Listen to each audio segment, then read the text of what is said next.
You know, in March Madness, sometimes it's not just about facing another team. Sometimes you're up against an entire city. This is one of those stories. It's about a team that walked straight into the lion's den and somehow turned a deafening roar into a dead whisper. So how do you do it? How do you silence 30,000 screaming fans? It's a question every underdog has to ask. But what if those 30,000 fans are basically playing on their home court? Then it's not just about strategy, is it? It's about survival. So seriously, how on earth did Illinois pull it off? All right, let's set the scene here. We're talking about the NCAA Sweet 16. The stakes are already sky high. Every single dribble, every shot, it feels like it could be your last. And for Illinois, the mountain they had to climb, it wasn't just big, it was absolutely monumental. Okay, so look at this matchup. We've got number 3, Illinois, going up against number 2, Houston. But, and this is the big but, the game is in Houston, Texas. We're talking just 2 miles from the Cougars campus. So, let's recap. Houston is the higher seed, they were the national runner-up just last year, and they're essentially playing at home for a trip to the Elite Eight. I mean, the odds were just stacked impossibly high against Illinois. But then, something started to shift. You could feel it. Illinois freshman David Mirkovic even said it. The sound in that massive arena, it actually started to change. That tiny little pocket of Illinois fans who made the trip, they started getting louder. And that was a little hint of what was coming. So what was the plan? How did they flip the script? Illinois knew they were never going to outscream the home crowd. That was a losing battle. So they decided to do something else. Give them absolutely nothing to cheer for. Their road to victory wasn't going to be about flashy dunks or three-pointers. Nope. It was going to be built on pure, smothering, suffocating defense. And man, did they execute. Their game plan was beautifully simple, but totally brutal. Just build a wall, a defensive wall around the basket, and make Houston fight and claw for every single point they got. And the results? Whoa. They were just staggering. Houston, this offensive juggernaut, was held to only 34% shooting. That was their worst offensive game of the entire season. Their stars were just neutralized. Milos Uzan, he went a miserable 2 for 11. And Kingston Flemings, a guy everyone knew was headed to the NBA, totally held in check.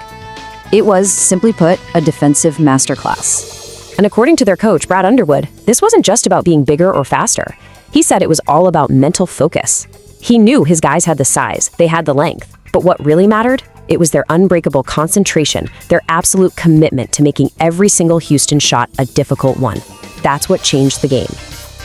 In every huge upset, there's always that one moment, right?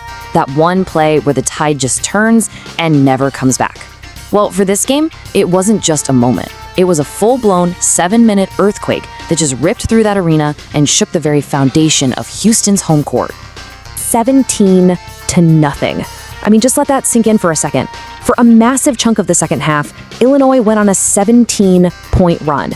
And Houston? 0. Zilch. Nothing. Okay, let's really break this down because it's unbelievable. With about 19 minutes to go, Illinois is clinging to a tiny 1-point lead. And then, Houston's offense just died. It completely stopped working. They went ice cold, bricking 7 shots in a row. By the time that 17-0 run was over, almost 7 whole minutes had ticked off the clock before Houston could finally get a basket. And the damage? Oh, it was devastating. What was a super tight nail-biter of a game just seconds before was now a blowout. All of a sudden, Illinois was up by 18 points. The entire game had just been flipped on its head. One of the freshmen, Keaton Wagler, kind of broke down their formula, and it was so simple but so effective. He said, look, we get a stop, we make sure they only get 1 shot, and a tough one at that, and then we go get the rebound. Period. No second chances. And they just did it perfectly. And hey, speaking of freshmen, this defensive beatdown wasn't just put on by the upperclassmen. No way.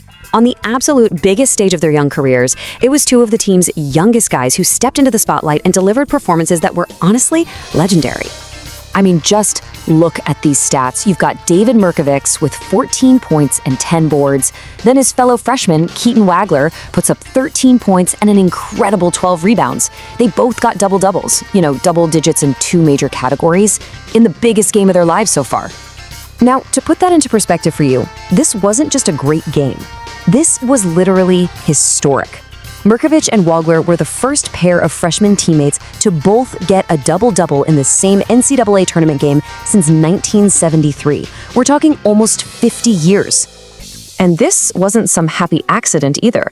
Keaton Wagler said the coaches actually called them out before the game. They told the guards, hey, we need 10 or more rebounds from you guys. And Wagler, he didn't just hear that. He took that challenge personally. And man, did he deliver. So what happens after all that? After that epic scoring run? After those historic games from the freshmen? Well, the ending was pretty much a foregone conclusion. Houston's vaunted home court advantage, it had been completely vaporized. And there's the final. Illinois 65, Houston 55. A solid 10-point win deep in enemy territory. Which brings us right back to that question from the beginning. How do you silence 30,000 fans? Well, the answer is you play so well, so dominantly, that they have no other choice but to just get up and leave. And that's what happened. As those final seconds ticked away, you could see the Houston fans just streaming for the exits, leaving behind a small, loud pocket of Illinois fans to celebrate in a nearly empty and very quiet arena. And really, the coach's comments after the game tell you everything you need to know. For the Illinois coach, it was all about that mental focus and being able to sustain it. For the Houston coach, well, it was a pretty painful but honest admission. He said he was proud of his guys' effort, but at the end of the day, they just didn't play well enough. So that leaves us with this one big thought, right? In a tournament that we all love for its Cinderella stories and high-flying offenses, maybe the ultimate weapon is actually something a lot more fundamental. Because what Illinois proved in that silenced arena in Houston is that maybe, just maybe, a relentless, suffocating, mentally locked-in defense is the ultimate giant killer.